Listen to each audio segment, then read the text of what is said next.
panin oma mesilastele tühjad kärjed, et nad saaksid hoolega tööd teha.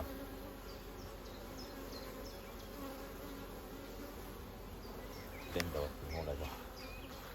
Aga siis ma avastasin huvitava asja,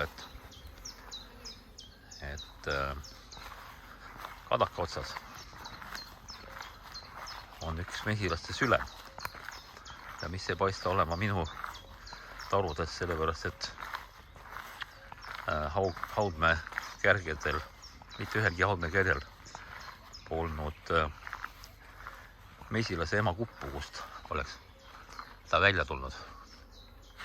Et see peab olema kusagilt mujalt pärit.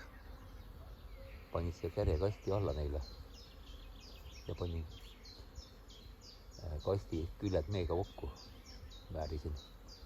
Äkki meelitab see neid õhtul sisse, siis saab nad kätte ja mul on üks tühi taru ka, siis saab nad sinna majutada. Aga siin on jah päris korralik süle, mesilased kusagilt tulnud. Minu tarudest ei tohiks olla igatahes.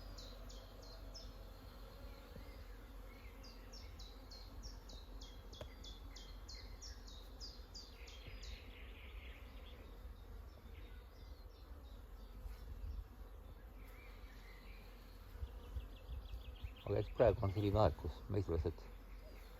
mesilased niimoodi kipuvad siin-seal tarudest välja lendama. See on ikka iga kevadine nähtus. Eriti just mai lõpu nähtus. Eks paistab, kas saab nad kätte või ei saa.